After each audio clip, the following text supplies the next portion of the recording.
So we still haven't came up with like an intro or anything for this Thursday Big Baby and Friends podcast. And I'm sounding a little dead right now because as I was telling Parlay Pete, I went to get some new tires today and I went to go get another tire fixed. Yeah, I know, man. It's all this car trouble at once. And the guys at the place where I went, I won't say where it was, told me they did not know how to they were afraid to pop off my hubcap and their tools didn't fit my lug nuts or some shit. And I'm like, you are a car place, a car shop. You are supposed to fix cars. And now you're trying to explain stuff to me. I'm like, bro, I don't speak car. That's why I come to you, mechanic, and I pay you because I don't speak this language. And now you're trying to tell me to go to the Ford dealership and do all of this, that. I'm like, bro, can you just change my damn tires? So it's just draining and I'm tired and I was up late last night and the night before because I've recorded something every day this week. But anyways, man, let's talk football. Gruden is gone. Parlay Pete, man, how are you doing today first? I am doing fantastic. It's great to be back again. And we do need to come up with an intro. Yeah, we really do. We really do. We gotta in our off time figure out, like, whenever you're at the house, like we just need to do like a fucking voice record and then throw some audio, like some music on it. I like that. Yeah. Didn't you and Justice start making beats at one point in time? Yeah, you know what? I still have plenty of those. We could low key use one of those. Yeah, I got some solid ones. I know Boink got some beats too, so maybe we can. I was about to say have a beat off, but we're not going to do that. No, you don't want to do all that. Not that. Not while you're in the room. Right. No. But anyways, so Gruden is gone. I came on here Monday after Monday Night Football and did a little piece on John Gruden resigning from the Las Vegas Raiders. And by now, all of you should be aware of what happened. You know, Gruden was let go for some insensitive, misogynistic, racist, homophobic remarks that he made in some emails with the former president of the Washington football team. Apparently, there was some topless photos shared amongst a group of some Washington football team cheerleaders. You did some homework on that. The photo shoot was consensual. I don't know what the point of topless cheerleader pictures, like, I don't know what that's all about. Or were they sending them right? How would that come into play? Even if they're trying to do a cheerleader calendar, I guess, I don't know. That seems, especially considering, you know, the NFL is supposed to appeal to everybody.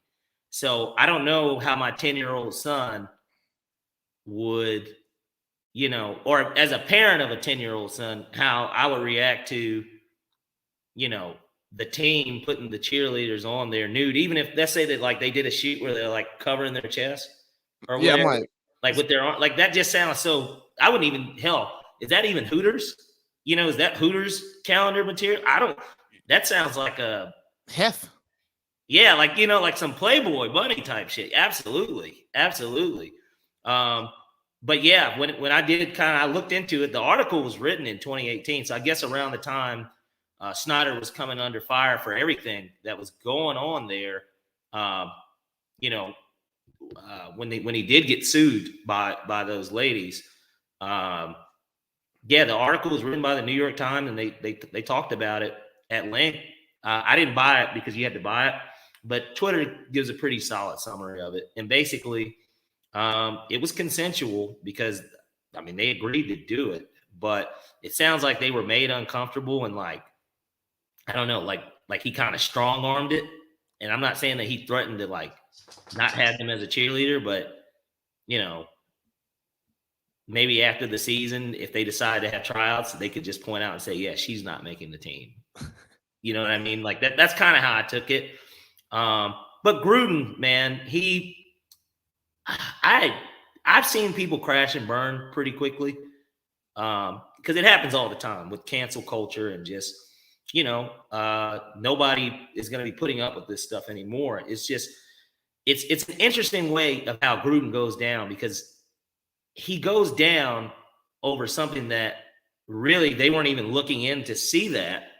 But because they found it, then it gets brought to the forefront. I mean, nobody's even talking about the investigation of the Washington football team. It's about Gruden and him telling DeMaurice Smith, speaking of tires for you, he's got a pair of Michelin's on his face. It's crazy to me. It's crazy. Maybe I should hit up D Smith. Maybe you should. Maybe you should. Hell. So, how offended or bothered were you by any of Gruden's comments? I wasn't bothered at all by the DeMaurice Smith. I mean, I thought that it was inappropriate and he shouldn't have said it, but I didn't take the racistness that everybody kind of took it as. It was inappropriate. It was wrong, and you shouldn't say it. And I get it. Typically, black people have bigger lips, right? But at the same time, I don't know. And I get it, like the depictions of black people. I mean, you look at the story of OJ, you look at like that video, black people have bigger features, big nose, big lips, bigger ears, big feet, big socks.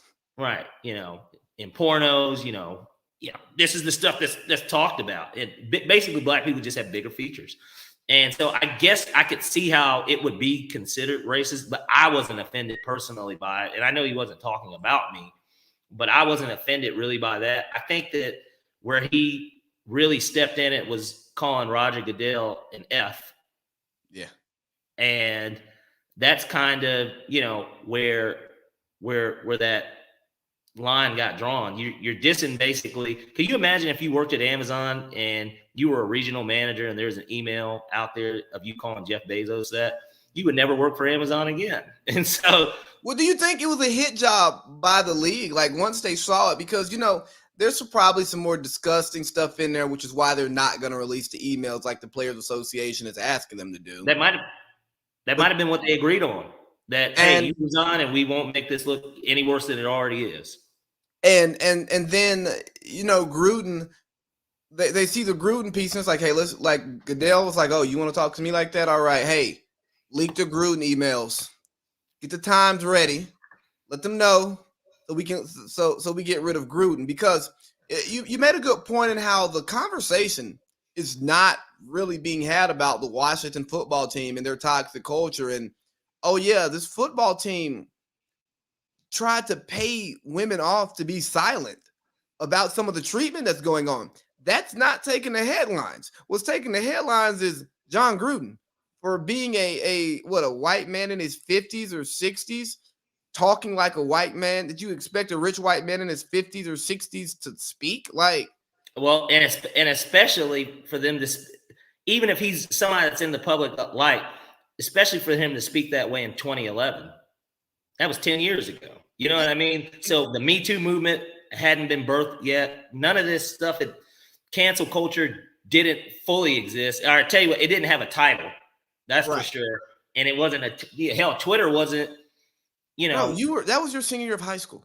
Yeah, it was. And that's what I'm saying. And so it's just kind of like, damn. But what makes it even crazier is that, Bruce Allen's the one that had the photos. John Gruden didn't just have those photos. They were sent to John. John didn't I doubt John was like, hey man, you got any new pictures of the cheerleaders? I really want to get one off real quick. I seriously doubt that. I think that Bruce just sent it to him. Hey guys. Yeah, he's like, hey, look, every guy, what's the first thing as a boy that you notice on a woman that makes her different? Knockers. Them tig old bitties, baby. And so that is just something that and I'm not saying that it's acceptable, but at the end of the day, when you're with the boys, it's like, look at the rack on her or something. I don't know. But like, that's just kind of how it is. And so I don't condone any of the stuff that he did or said in those emails, but for him to use a derogative term to describe the commissioner, I knew that was what did him in. And then the fact that he's got the first active openly gay player in the NFL on his roster, and he's a starter and he's a semi-stud, it was going to be hard for him to explain it to the team. And of course he's got black players. And so there's no way in hell he's getting that. There's no way he's getting that locker room back. The PR nightmare. And the interesting thing though was Mark Davis had the information on Friday and was not ready to fire him until it got out. And that says, what does that say about Mark Davis? But I guess what I don't like about this is how John Gruden is being a scapegoat. And I'm not defending John Gruden. Like I said, John Gruden, for what John Gruden did, he deserves to lose his job. But at the same time, there are things that we've said in the locker room that don't need to see the light of day.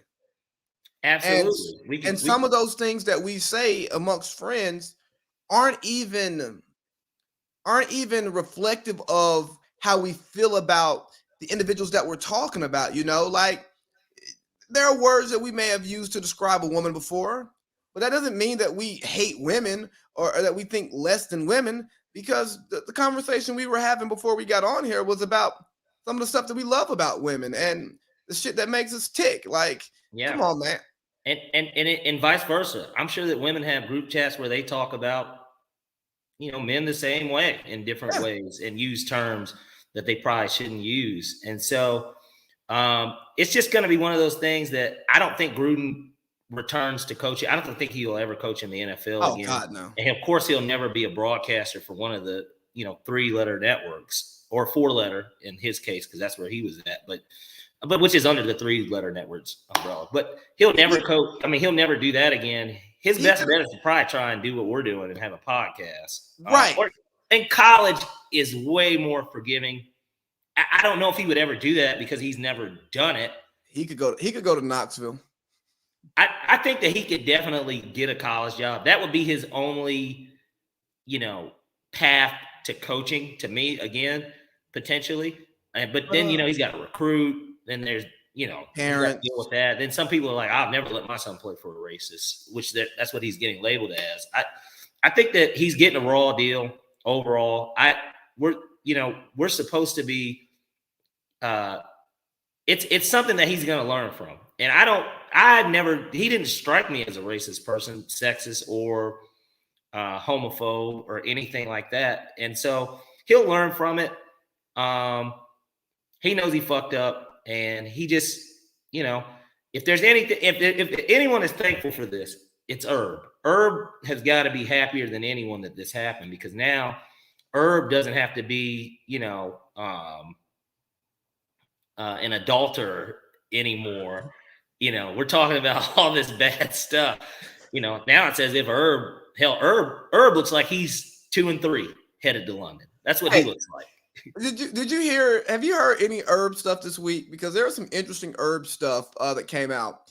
I was listening to Jim Rome, because Jim Rome was giving Herb the business all last week, and he came back for some more, and he really talked about I don't want to do this, Herb, but you just keep doing this. And apparently in a press conference, Herb said something about their goal being 250 and 250, 250 in the air, 250 on the ground every game. What? And Rome is like, this is the NFL. Like, you're not at Ohio State playing against Troy. You don't average 500 yards a game. Like, that's not a real goal. Like, you're not going to get 250 yards on the ground every week in the National Football League. Right. You're not going to get close to that. I think either Dallas or Cleveland has the best rushing attack, and they're like 190.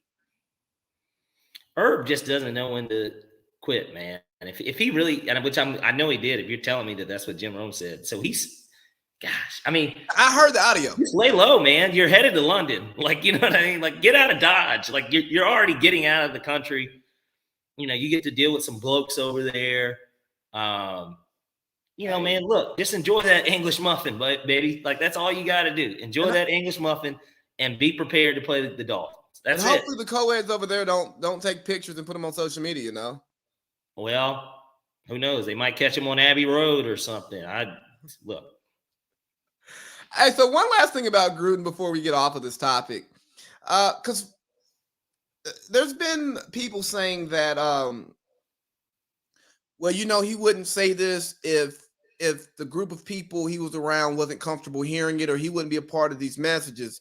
And as somebody who's in a few group texts, there are things in group text that sometimes make me uncomfortable. There are things that are put in group text that I'm not okay with. I'm not necessarily going to come out and say, hey, bro, that's not cool. Like, because if I am okay with the character of the human being, and I mean, I'm sure all of us have put something in a group text that nobody wanted to see, or we've made jokes in a group text where people was like, that wasn't funny. You went a little too far there, buddy. Yeah. So I don't like how people are on their moral high horse just trying to like say you just, Gruden is just even if he's not complicit in some of the behavior, he's allowing it. And it's just like, it's kind of like that, but it's not always that cut and dry. Like, again, all of us have said cringy things to friends, and people go, well, that's Adam, that's Pierce, that's Jew, like whatever, you know what I mean? Yeah. It's one of those things where, everybody acts like they haven't said something that they shouldn't have said. And certainly something that's documented and written, whether it's text, email, letter, whatever it is, you can't just act like that person is defined by that one scripture, that one memo, that one paragraph, sentence, word. It doesn't define a person. And I think that is just kind of the issue I have with the Gruden thing, that everybody wants to define him that way. And like I said, that doesn't excuse what he said. It doesn't excuse it. And he's already paid the price for it, because he's lost his job.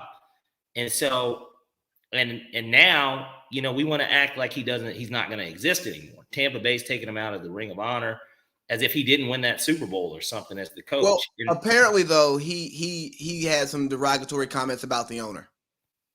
A lot of people do about the Glazers. Yeah, hell, speaking of Urban, them going over to London, everybody in the EuroLeague for soccer hates him because they were the ones trying to do that Super League, and like people were fucked. He owns Manchester United too, so like they hate him too. I mean, hell, plenty of people are going to say something bad about that guy. Plus, I've just heard he was a shitty owner, all in all. But regardless, I think that with John, it's a teachable moment, no doubt. But we can't just. Here's the thing, man. Keep doing this to people. It's not the last time it's going to happen either, because we're in a new age now where we're learning how technology can be truly audited, right? Right. How nothing's truly deleted. We're also in a new age where we've just adapted in our thinking, in our speaking, and it was okay to be intolerant a long time ago. Not even a long time ago, 10 years ago. It was just not taboo to be intolerant of other people's lifestyles that you were uncomfortable with or weren't yours. And now we've evolved as a society to where I can disagree with someone's lifestyle, but I should not have an issue with them living that lifestyle, Right. Whereas I used to have an issue with someone living their life if I didn't like it, and no one would care. So again, I'm not trying to save John Gruden, because if I'm Mark Davis, he's fired, okay? Because of just the climate that we live in today. But at the same time, I've always said, man, you got to put this stuff in the boxes in which they happen in. You have to judge some of these actions through the lens of the era, not the lens of today. No, that's big facts. It's unfortunate that it was something that was so long ago too. I mean, we're not talking last year. He wasn't even employed by the team when he said this stuff. And, it sucks. It sucks. And then the fact that this wasn't just some investigation into him. This was an investigation into somebody else. That we're not talking about. Yeah, that's not even that investigation itself. And nothing is coming out about that investigation, aside from the Gruden stuff. Not everything else, not the fact that the owner of the team let his wife become basically the majority stakeholder and the operator of the team, the residing owner of the team. Of course, that general manager hasn't gotten a job since. Like, I mean it's just one of those president, general manager, same thing. But he was bad though. Oh, for sure.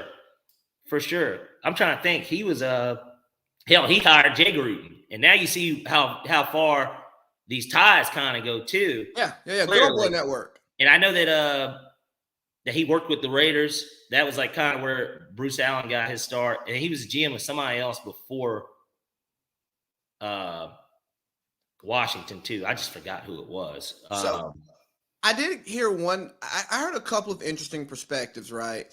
For one, everybody in the media again who's just gonna act like they've never seen some stuff like this. I'm not gonna say that you said it, but you know, this shouldn't have been a shock to anybody. If you want to knock him for sending some stuff like that to a professional email, have at it. Have at it. You have to be smarter than that. Like, Yeah. I don't use my work email for anything but work stuff. Like, Exactly. I don't even log into my personal email on my work computer. But you got, damn, what was I going to say? Oh yeah, I was listening to Keyshawn Johnson talk about it, and you know, people call Keyshawn. Yeah, people called Keyshawn crazy when he had his issues with Gruden back in the day. Then I listened to Michael Lombardi, who worked with Gruden in Philly, and they worked together in Oakland. Michael Lombardi, former GM, and now he's a media guy. And he was like, yeah, none of this shocked me. Somebody told me back in '96 to watch out for him. And pretty much to somebody who had some bad instances with both Bruce Allen and John Gruden, and hearing that conversation, did you see the meme where they were saying like AB wasn't wrong? Yeah. About anything. Is this the AB? Is this the year of AB vindication? He's playing like a top 5 receiver again. Ben sucks. Gruden is gone. Le'Veon Bell can't even crack yards from Devontae Freeman. I mean, my goodness. AB has his Super Bowl now. And like you said, he's playing like a top 5 receiver. He's on one of the best teams, still one of the best teams in the NFL. AB redemption tour. But hey, man, let's talk about some other people. So every Sunday, I sit and watch Sunday Night Football. And oftentimes, I have my TV on mute. And I mute my TV because there's these 2 old farts in the booth who, in their heyday, sure, great. Al Michaels, John Madden. I remember those days. Great. You know, Chris Collinsworth, he runs Pro Football Focus. Got it. You know, knows the game very well. But my God, they are terrible. I mean, they don't crack a joke that anyone's laughed at in 20 years. Chris Collinsworth, he must be in bed with Patrick Mahomes' agent or something. Like, Patrick Mahomes has done nothing wrong according to Chris Collinsworth.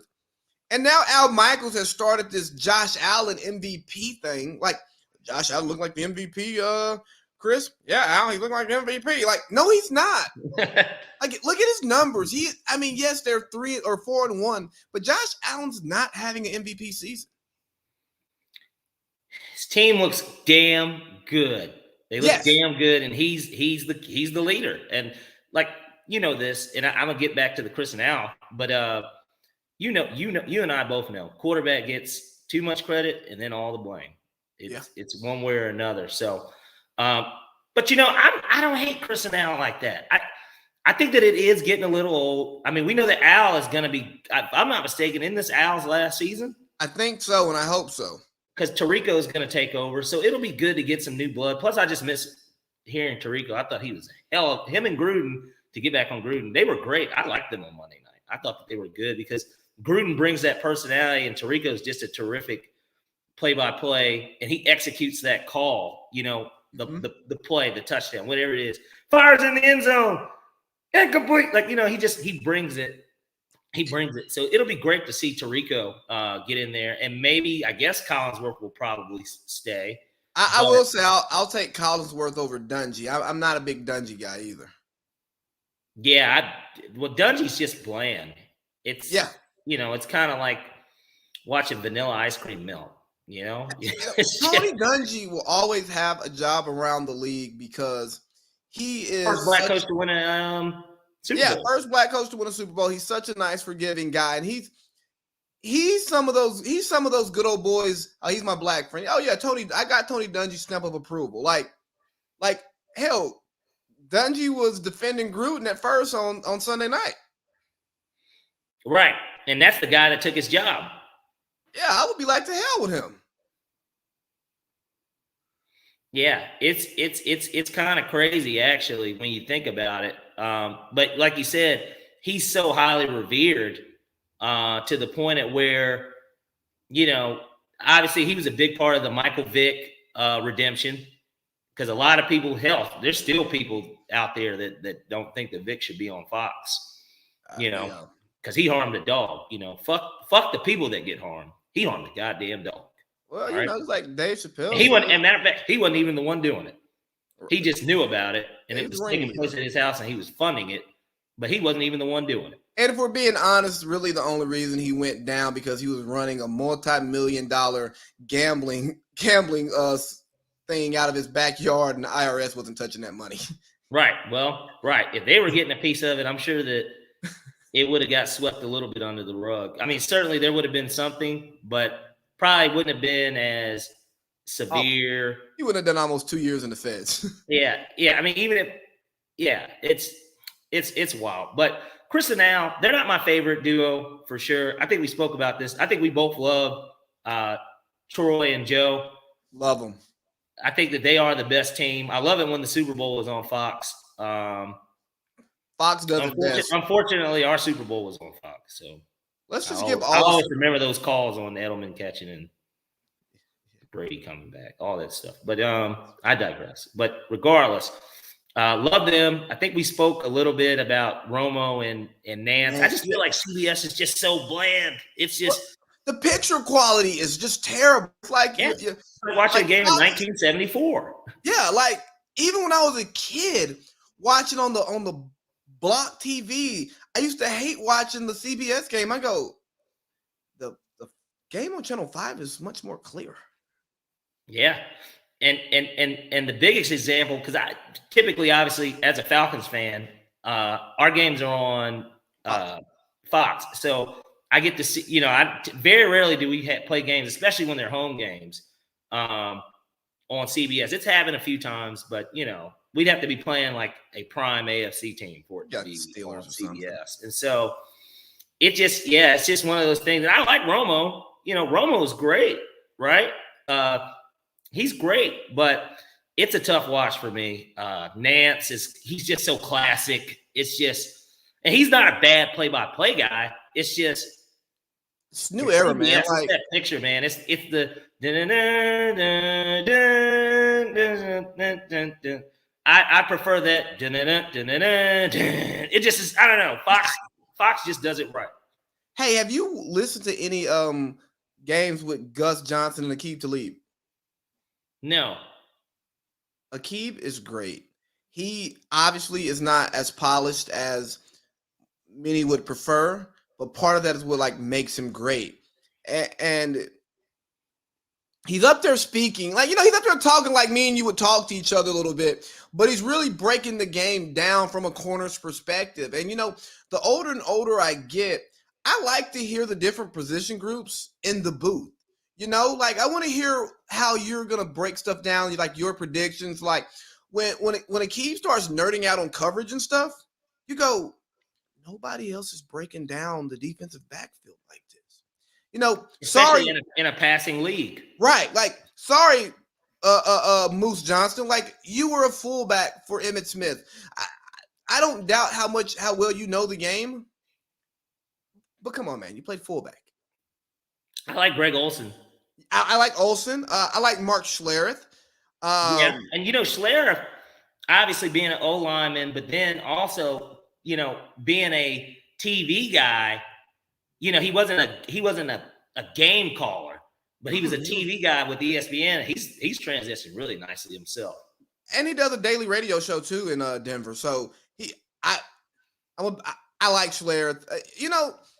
It's really crazy that Fox has all of these great guys in the booth, and ESPN still can't find one.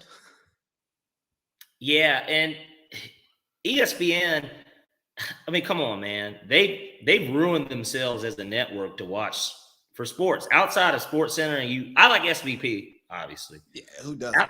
Yeah, but outside of that, you're really just kind of there like, I'm just here to see the ticker go by so I can know what's going on today. And hell, at this point, you get on your phone and really do that. And FS1 has a ticker now. Who? Fox? Yeah, they got a ticker. Yeah. And it just, ESPN, because they're old faithful, they were the first game in town.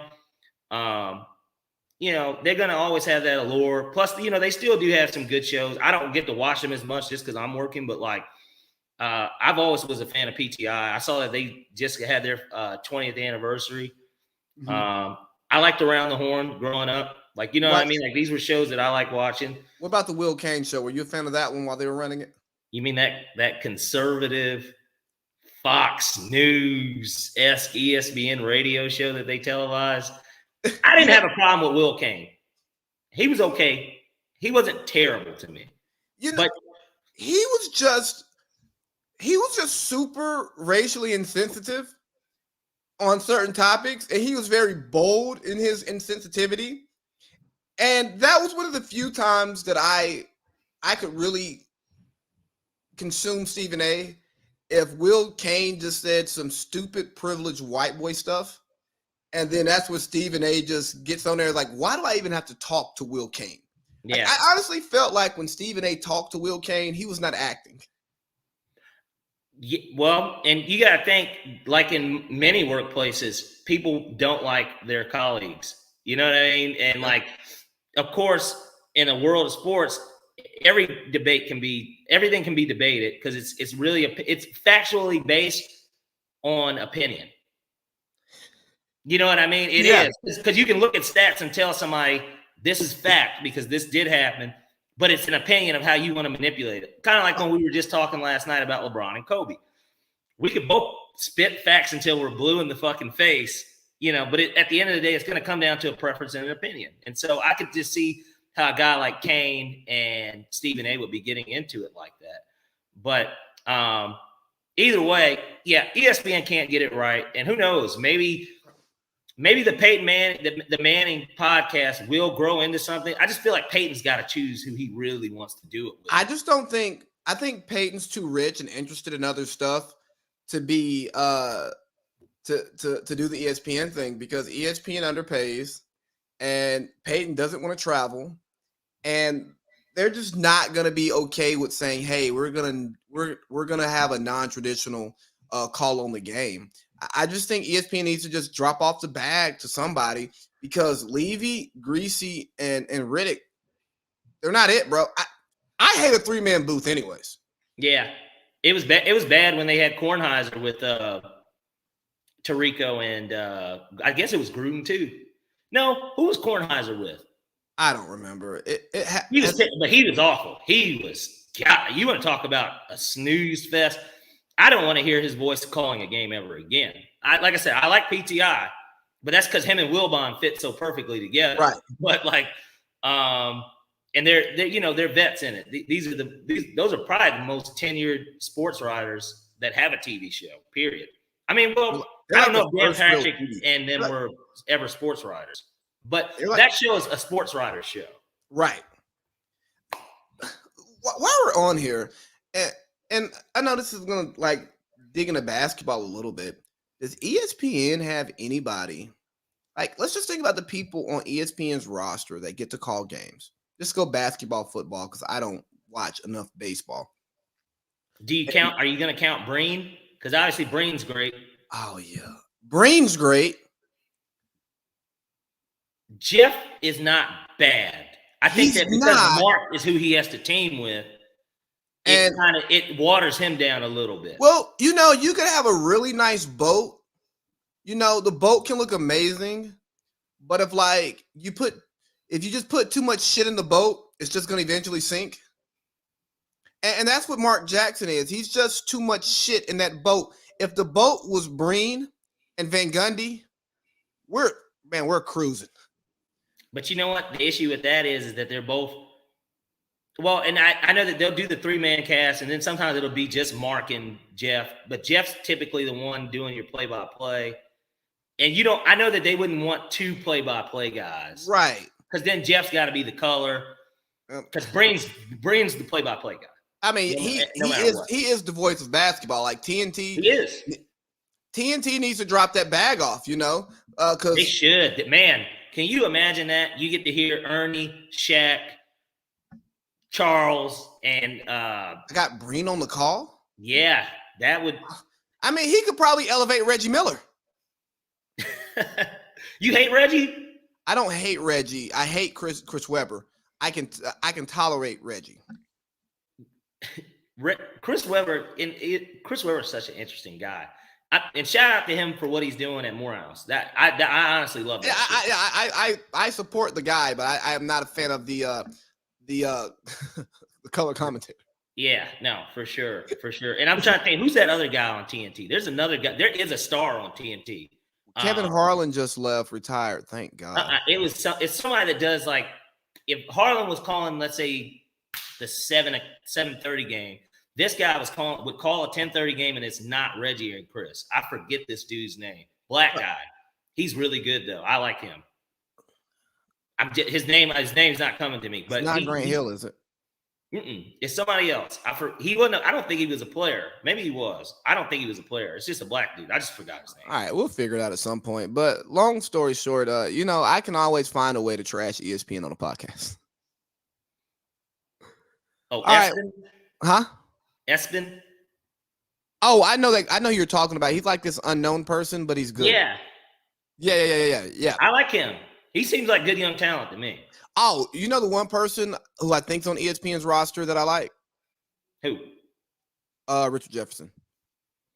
But yeah, but that's because Rich is so recent too. He's so in tune with the game itself. Right. He's think about it. Even with Jeff. Jeff hasn't evolved because Jeff is a coach from the 90s / early 2000s. Jeff doesn't. He's watched enough of it, and I know that he coached the Team USA like 20 and under team or something like that. But guys like that, and the shameful part about Mark is that Mark coached the fucking Splash Brothers, and it's just like every time you look. Yeah, well, they never got to their full potential. And we could argue all day and night of whether or not, if he was given another year, if they would have won that next year or not. But doubt it. Regardless, there's a reason he doesn't have a job anymore. And it's not because he was talking about sleeping with somebody's wife. All right. Or because he's a preacher. The reason why he doesn't have a job, because every time ESPN puts him on a national broadcast, he displays his lack of knowledge of today's game of basketball. He's a very knowledgeable person of basketball. I'm not gonna sit here and say I know more basketball. He's a lifer. But he does not know. He does not speak well. He does not articulate himself well in today's game of basketball. Mark Jackson looks for every moment that he can for when the star player starts scoring points to say, "Mama, there goes that man." I mean, like, yeah. Say it with me, Lee. Mama.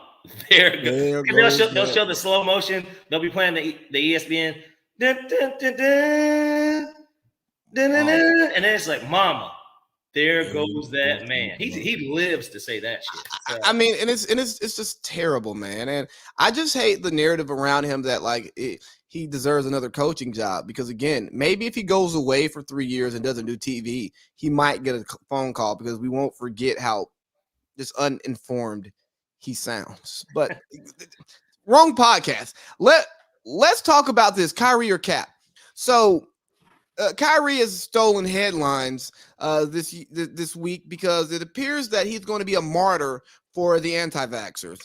And It's not that he's anti-vaccine, he is anti-vaccine mandate. But he's not taking the vaccine either. Exactly. And Colin Kaepernick has also popped back up in the news today, because I guess Ebony Magazine needs to sell some magazines. So they interviewed Colin Kaepernick, and one of the I shouldn't say that. That was so disrespectful, but who cares? It's kind of fucked up. I mean, why does anybody care about what Colin Kaepernick's doing right now? Let's be real.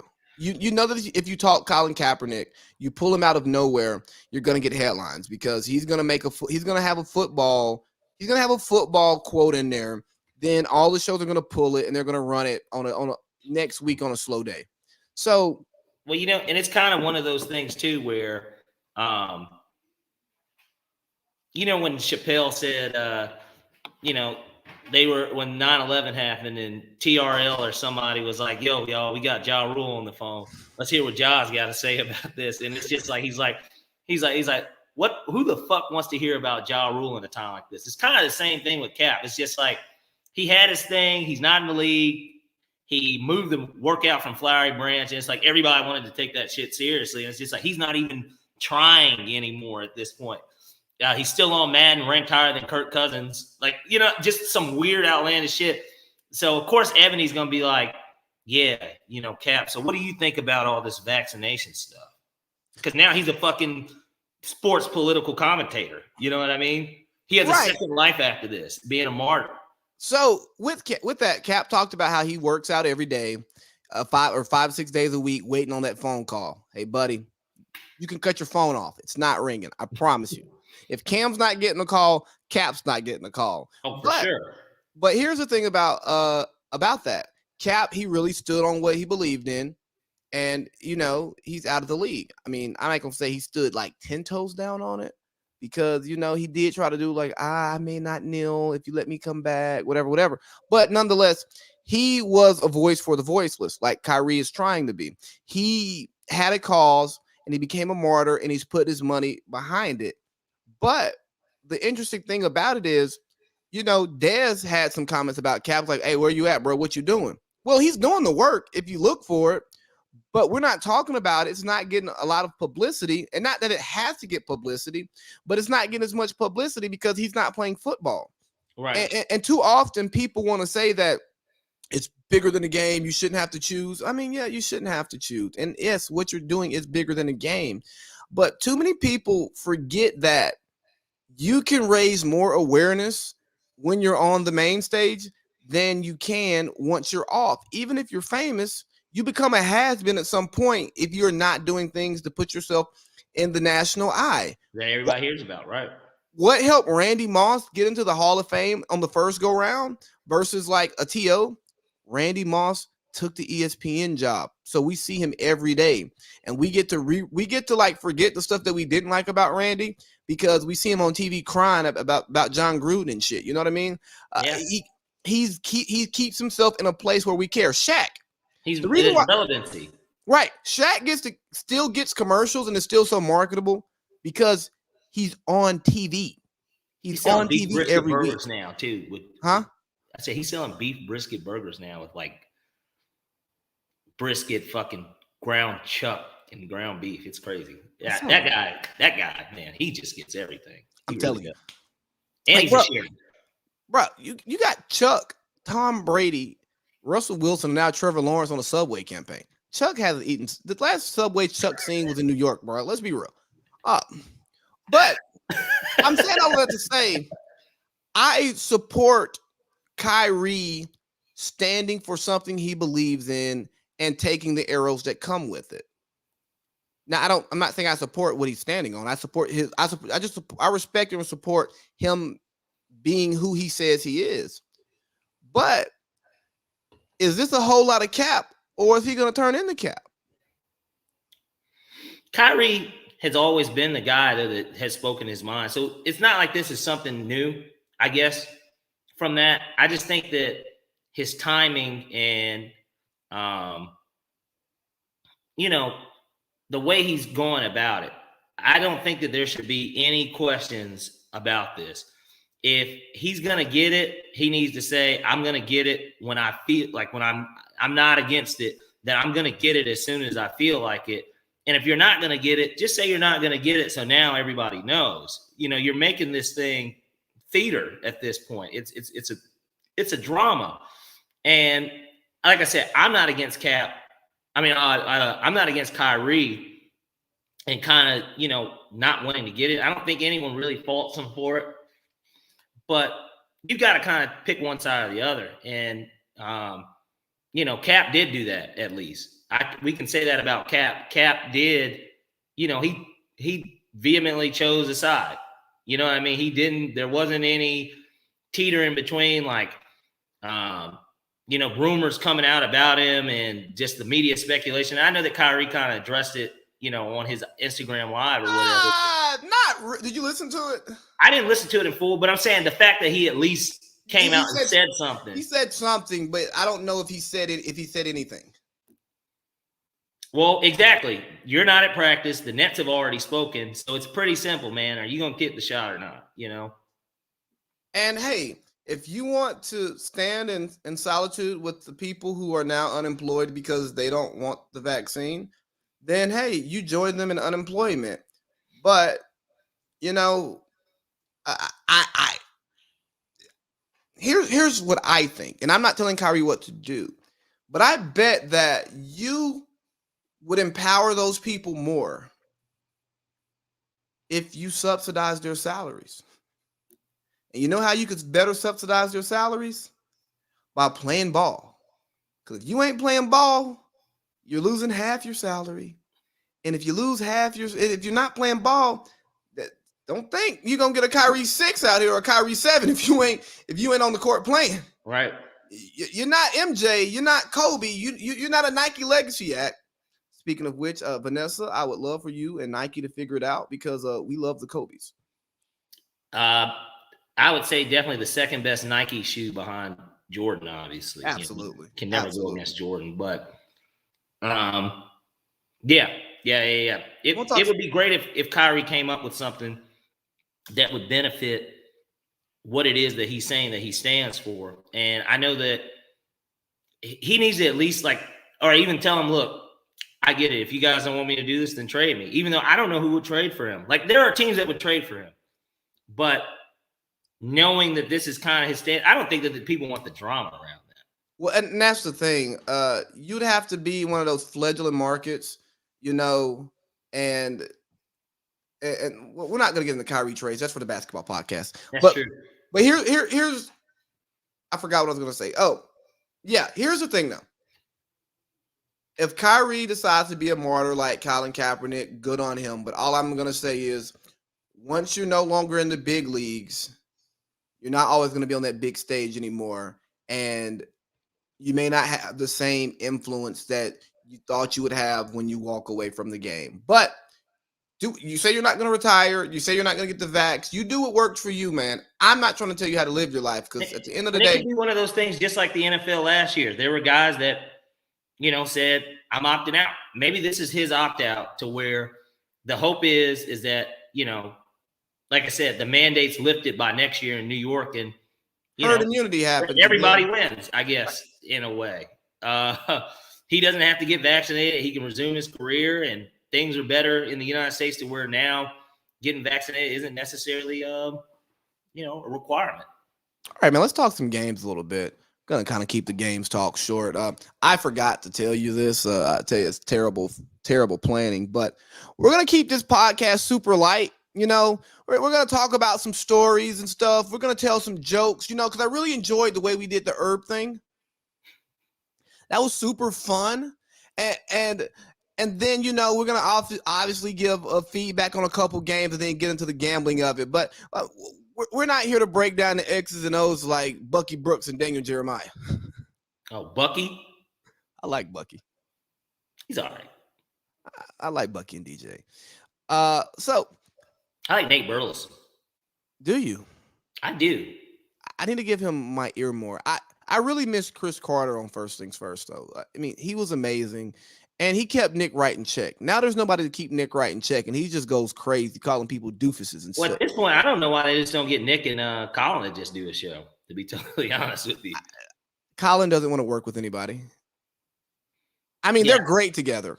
And Colin, that's what I'm saying. I just don't see why. Hell, at one point, who was it that had actually Colin was on 2 shows?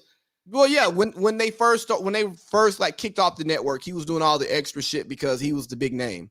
Yeah, it was him and Titlock. Yeah, I was about to say that fucking fat ass Jason Whitlock.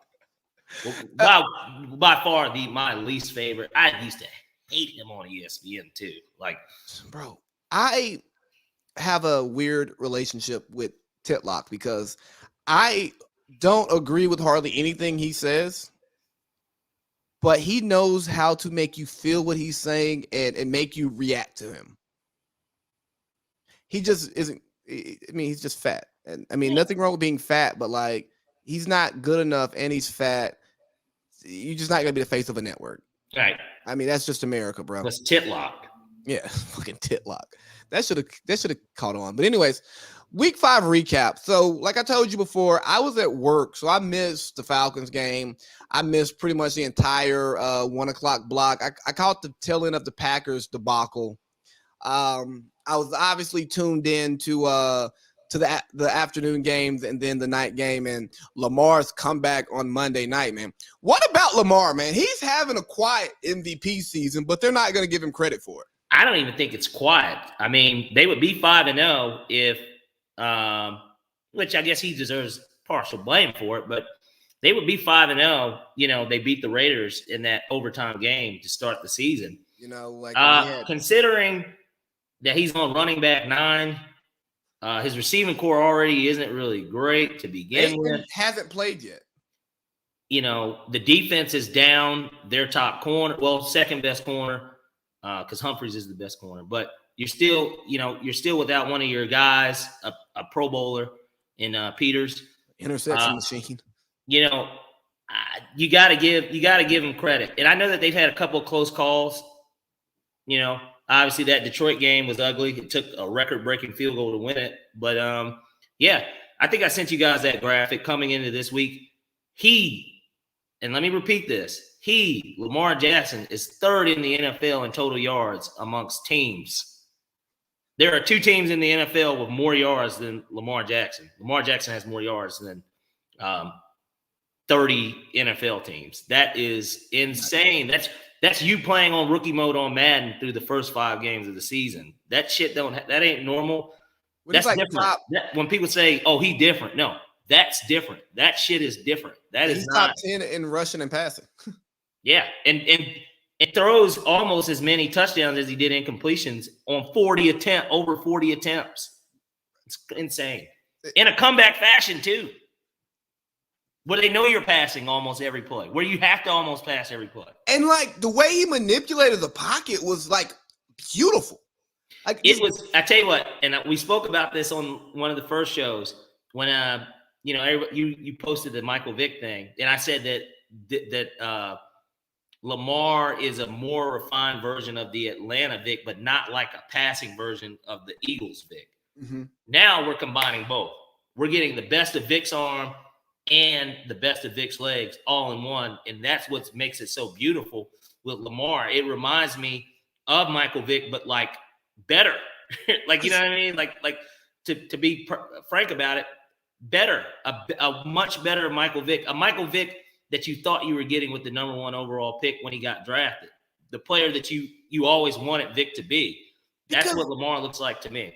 Dog, if you see the way when he starts doing pocket manipulation, you know, we love how Tom Brady can manipulate the pocket and stuff like that, Russell Wilson.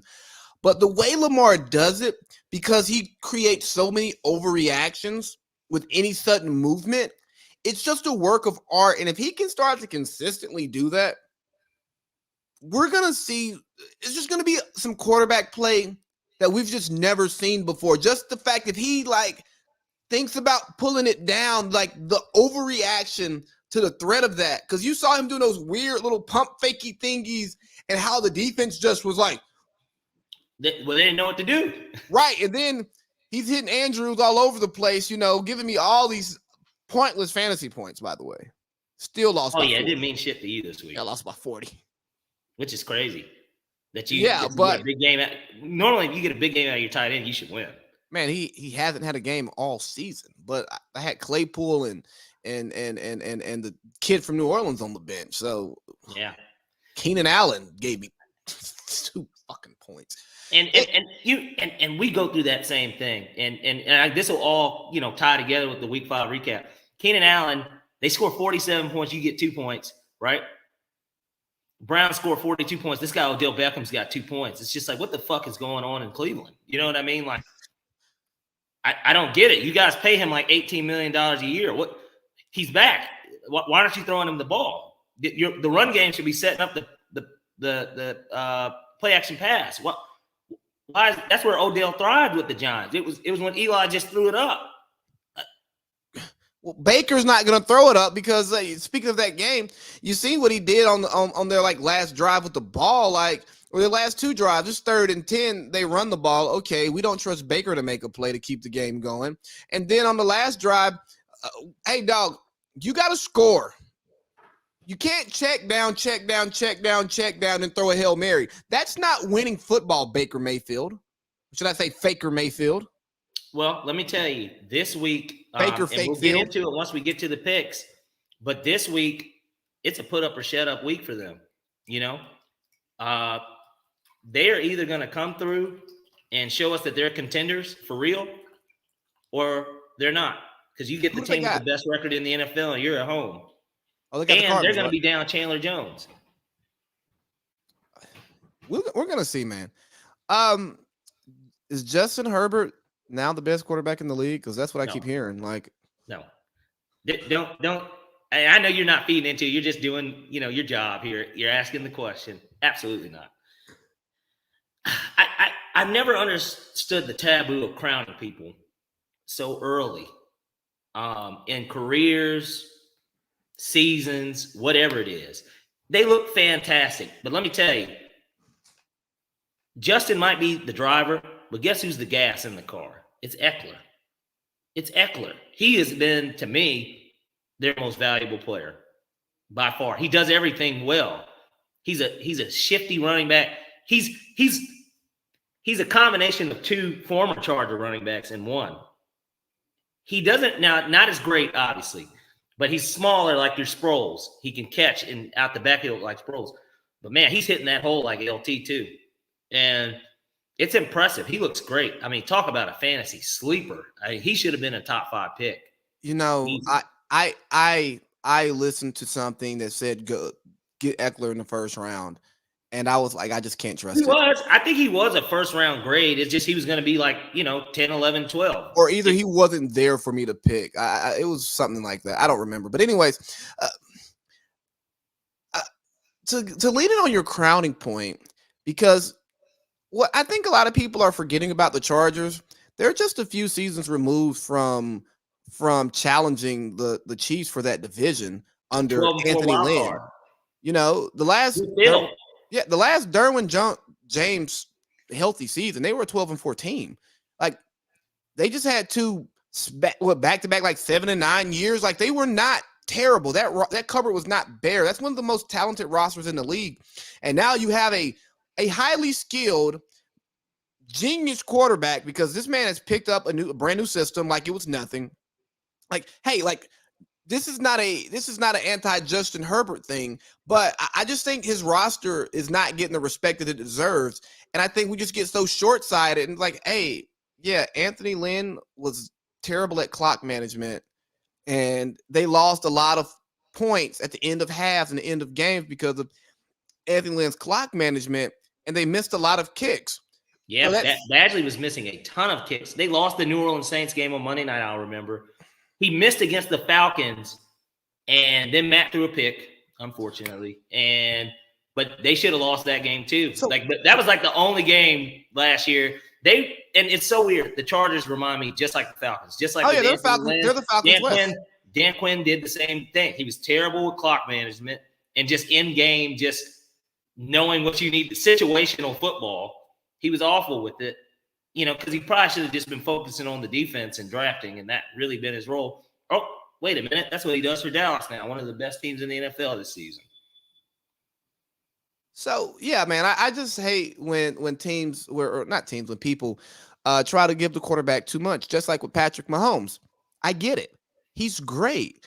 But we crowned him after his 7th start. Yeah, he won an MVP that season. Yeah, he's an offsides away from getting to the Super Bowl. Yes, he comes back the next season, wins the Super Bowl. Then the following season, he leads his team to the Super Bowl. But guess what? He's coming back down to earth now. Why? Because NFL defensive coordinators have those years of film on him. They're figuring out their weaknesses. Oh, you lost a possession receiver in Sammy Watkins. So now we can play 2 high safeties because Andy Reid is never going to commit to running the ball. So we don't need that extra player in the box. And yeah, Tyreek, you're fast, but these are NFL players too. So if Tyreek's not taking the top off the defense, then Patrick Mahomes is still the best quarterback in the league, but he's not Goliath, and everybody else is David. Well, there's that, and then on top of that, you start looking at it this way: the Chiefs have got this team that isn't even built, to last like that. You really are dependent on your quarterback to save your ass, and we see that didn't work in Seattle. You paid them all that money. You got that cap hit. Now you can't really pay anybody else. You're really stuck with all these guys, and just gotta hope that offense outscores everybody. But as Buffalo shows you, they've got a platoon of defensive players. I think that they said that Ed Oliver gets the most snaps out of that front, not just the front four, but basically everybody but the defensive backs. And he's only in on the game on 57% of the snaps. These guys are fresh.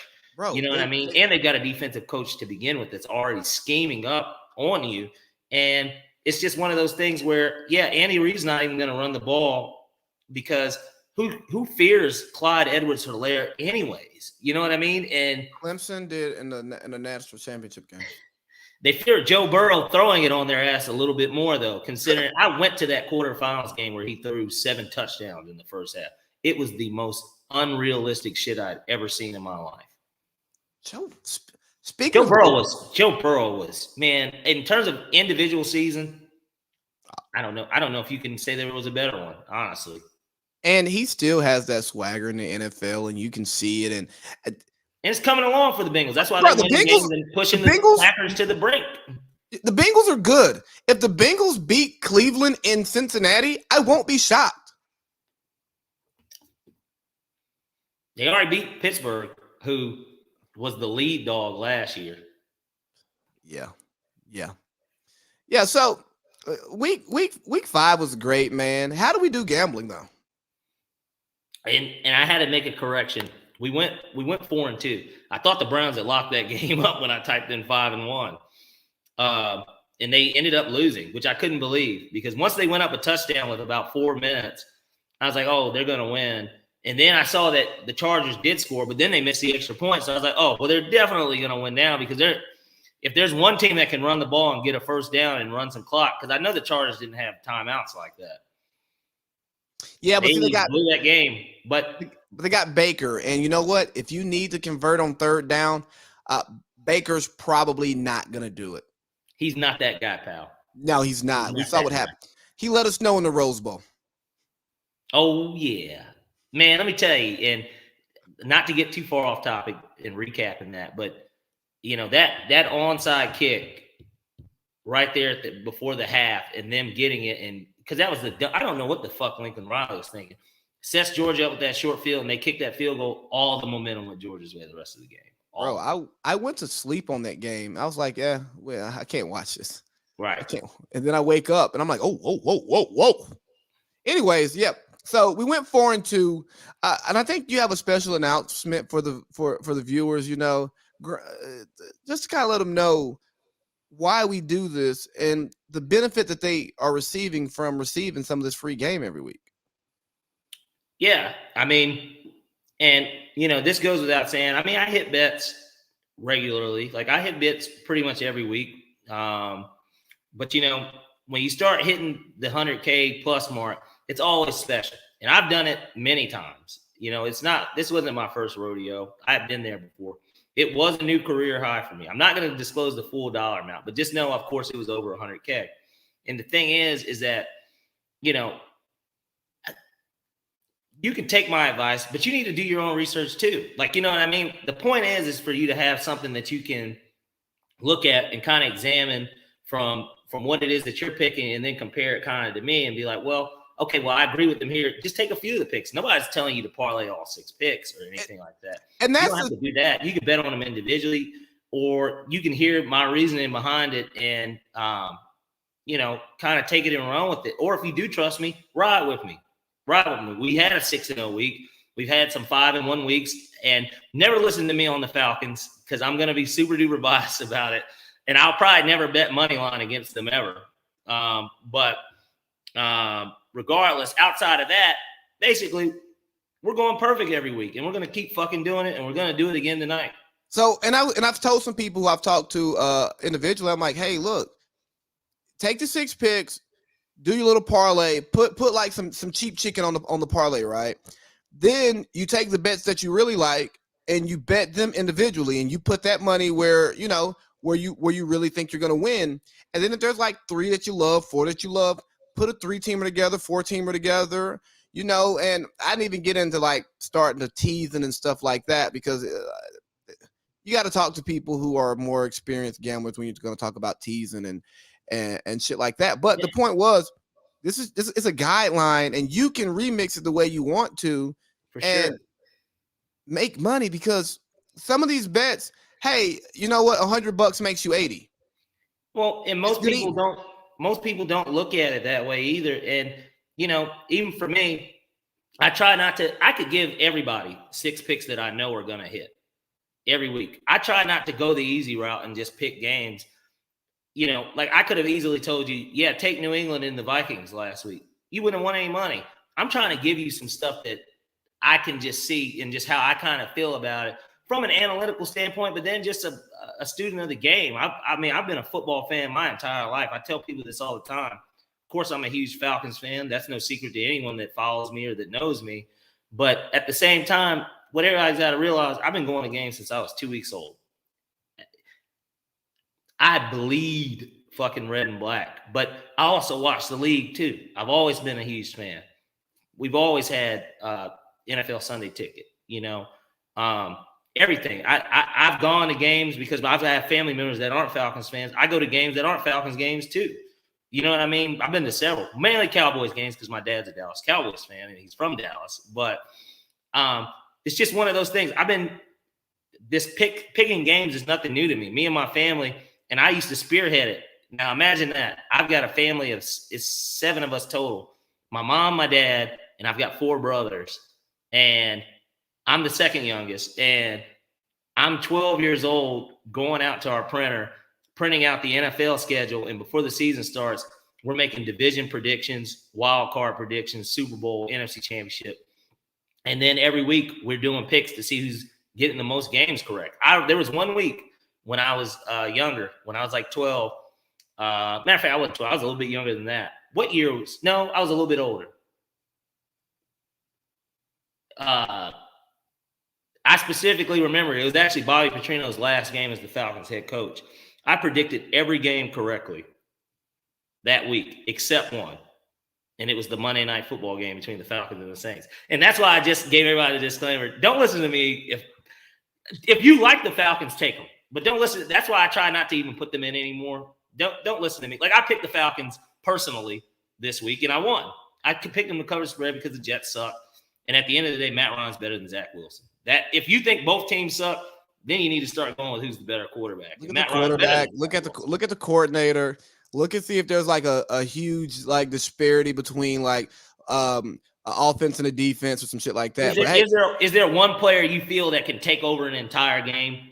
You know what I mean? Like Derrick Henry, you can be like, you know what? He could turn up and really take over this entire game.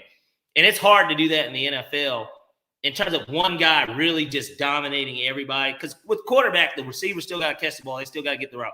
And I know with the running back, of course, they have to have their blocking. But if there's a guy that's just going to make shit happen, it's that nigga. That's like one of the few situations where it's kind of like the NBA where one guy can take over a game. But hey, let's get to these picks, though, man. The first quarter's almost over. Okay. Yeah. You're right. We do need to run through this. Oh, I see the Eagles scored, too. Yeah. Let's get to your college football six-pack. All right, let's get to it. So with college football, I really had 9 that I really liked, but this is a 6-pack. And we're not going to call it a drinker 6-pack where you've already had 2 and you've got 1 in your hand and then you've got a 6-pack. So I'm going to pick my 6 favorites out of this. Let's kick it off with a relative bang. We're going to go ahead and roll with Georgia first quarter against Kentucky -6.5. I love this pick because I underestimated Georgia against Arkansas already this year, and I shouldn't have did that. Even as a dog fan, I know better. We know better. And now, guess what? They're the number 1 team in the land, and it's homecoming week. I expect them to kick Kentucky's ass like they do every fucking year, no matter what Kentucky's ranked. They're coming in with hype. Georgia's the real deal. So let's take Georgia -6.5 first quarter. Next game, little under the radar SEC game that's going to be pretty good game, I think. And I think the odds kind of indicate that too. Give me Mississippi at Tennessee money line. I love Matt Corral. Lee, you love fucking Matt Corral. Matt Ryan's playing great right now, but we know he's going to be the quarterback next year. But the thought is that, we're probably going to tail off here soon. And if there's a quarterback that I want wearing a Falcons jersey, if we're going to draft one next year, it Golden needs to be Corral, Matt baby. Corral. Golden Corral. It's a buffet. He can do it all. Run, pass. He's got the mind. Lane is coaching him up. I cannot wait to see him in the NFL, whether it's with us or not. I hope it is. I expect him to put up some points on a Tennessee team that's been smoking teams a lot lately. And the game is at Rocky Top, but I'm going to roll with Matt Corral and Lane Kiffin's comeback to Tennessee being a dominant one. So we're going to roll with them on the money line. Next game. Let's go ahead and roll with a truly under the radar game that most people wouldn't think about betting on. We're going to roll with Fresno State at Wyoming.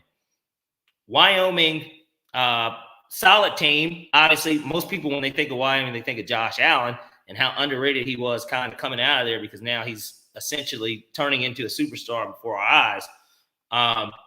And Fresno State is a team that was ranked earlier this year. They kind of had a boo-boo against UNLV, but I like them to get it done. Too much offense. Wyoming's not going to be able to keep up. Let's go Fresno State money line. Next game.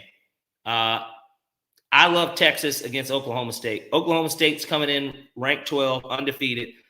That team is not good. I have watched enough of them to know that Mr. Mullet, it's the same Oklahoma State team we get every year. These guys are never truly contenders, and certainly it's a statement win for Oklahoma State if they can go to Texas and win after Texas just blew a game. Texas got too much talent. We were already talking about Texas's running back and how explosive this man, and that's another guy, man. Golly, that I love watching him. And he's number 5 too. Reminds me of Reggie Bush, man. He does some shit that I just haven't seen since Reggie. So I love them at home on the money line. And then now we're about to get into kind of my bonus / what I consider dogs of the week. We're going to go ahead and roll with Virginia Tech money line at home against Pittsburgh. I'm a little surprised that they're a dog in this matchup. Virginia Tech's always rocking in Blacksburg, especially when there's an opponent that comes in that's been as hot as Pittsburgh. Pittsburgh's been good. It's an ACC game. Virginia Tech's not completely out of contention to make that ACC championship game since the conference is so bad this year.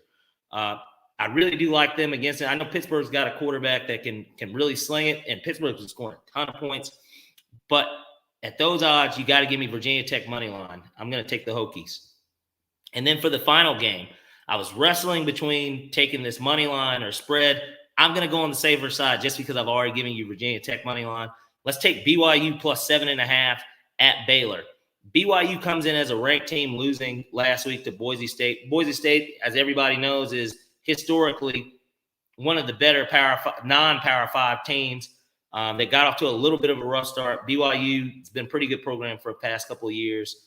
I like them at Baylor. I just don't think that Baylor has still fully recovered from Art Briles. I know that Matt Rule had his time there or whatever, where they did have that one year where they lost to Georgia in the Sugar Bowl. But I think that BYU just kind of gets it done here with a hard-nosed defense and running game. All right, so to run through your college football six-pack, we got UGA first quarter minus 6.5.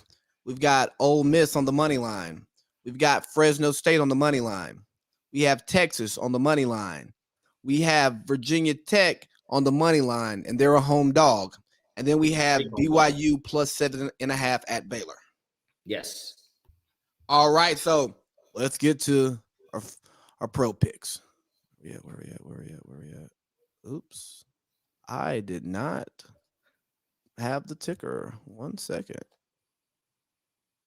It's okay. We can redo it for Instagram purposes. Oh no. I had it for college. I just didn't make the NFL one because I'm in a different folder today. All right, we're ready. Parlay Pete's NFL six-pack. Let's fucking run it, guys. Like I spoke about earlier, we're here to do nothing but win, and I'm not trying to give you layup picks. We're coming here. We're coming for the straight cash, homie, like my man Randy Moss always says. Let's kick things off with the game that we kind of spoke about a little bit earlier. I like the Cleveland Browns against the Arizona Cardinals. They really have no choice but to win this game at home. Arizona isn't going to go undefeated. They're going to be without Chandler Jones. And Cleveland kind of loses in a heartbreaker that they really should have won against the Chargers. I like Baker and them to step up and get it done at home. The dog pound will be there. I'm going to roll with Cleveland to get this game. And hopefully Odell Beckham fucking gets some balls thrown his way so my fantasy team just doesn't die before my very eyes. It's already on life support. Next up, I'm going to roll with that hot hand, baby. Let's take those Dallas Cowboys at the New England Patriots. The defense is playing too well, and the offense is playing even better. And that's an understatement considering the Cowboys have about 5 or 6 more turnovers than the next team in the NFL that's second in turnovers. This guy Diggs is crazy. Parsons. Yeah. Shouts out to Dan Quinn. We don't hate you, Dan. It's just, God damn it. Could you just have not said something so that we could win that Super Bowl so that we could quit doing this? Like, you know what I mean? So that we could just finally have that championship. I like Dallas against New England. I don't think Mac Jones is going to be able to find Nelson Aguilar with Diggs covering him and Michael Parsons on his ass. And Bill's going to just kind of know that his team's not good enough. Next game, we're going to roll with the under here in the Rams at Giants game. New York Football Giants, that is. Not to be confused with the Dodgers. Under 48.5. I think that with question marks behind whether or not Daniel Jones is playing, we know that Saquon's not going to play. Doesn't look like Galladay's going to play. I don't think that Sterling Shepard's going to be back either. They got Tony, baby. I don't see where the Giants get those points, man. I just don't. I don't see it. I know the Giants' backup is my man that used to be in Tampa. Mike Glennon. Mike Glennon. And Mike Glennon isn't terrible. I know when he stepped in reserve with the Jaguars, he had like a 350-yard passing game. So it's not like he can't throw the ball still. But against that Rams defense, yeah. I think Aaron Donald's going to be back there. As I went to a Falcons-Giants game earlier this year, they didn't scoring points against us. So, shit, I don't know how they're going to score points against the Rams. So we're going to take that under 48.5. Next pick. This one, I'll get to this one actually later.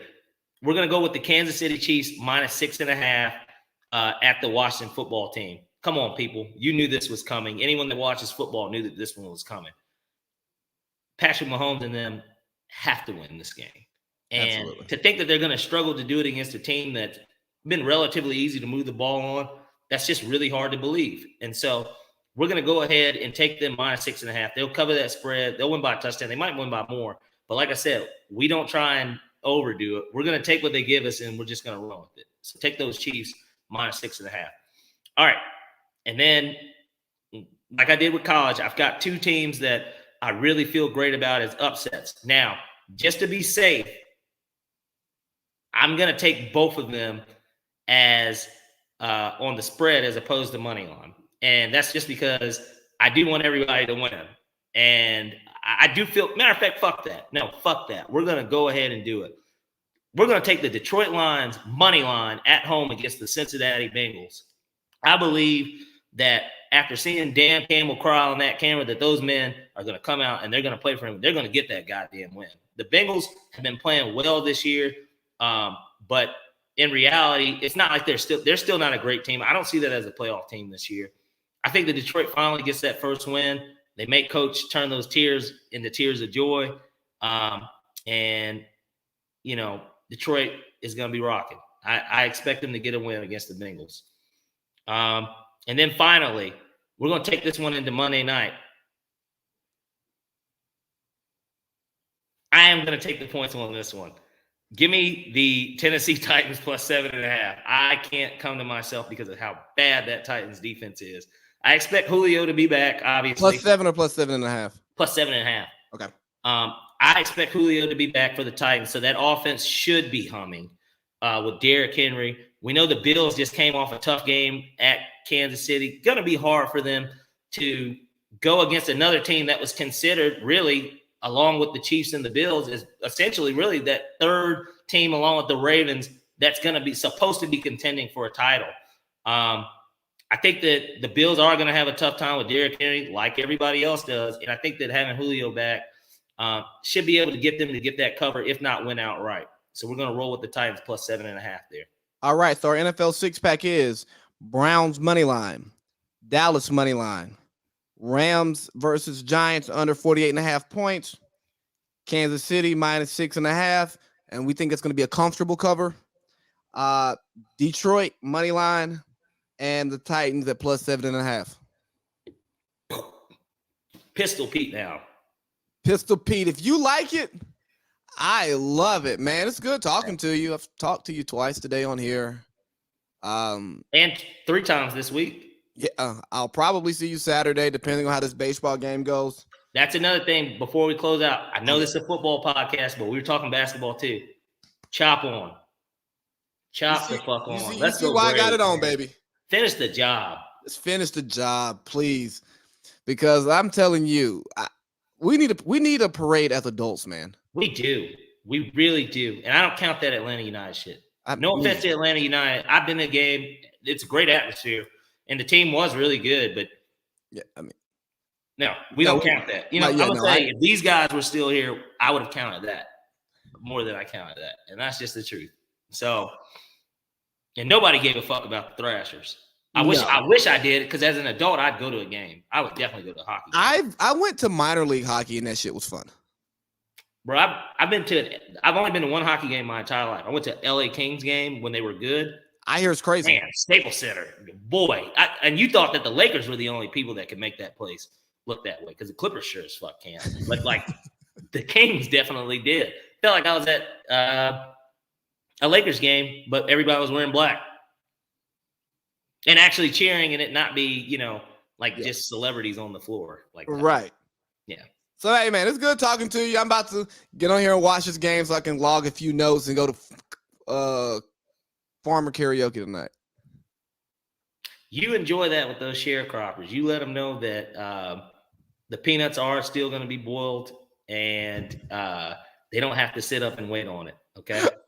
All right, Doc. All right, Lee. Take care. Great show this week, guys.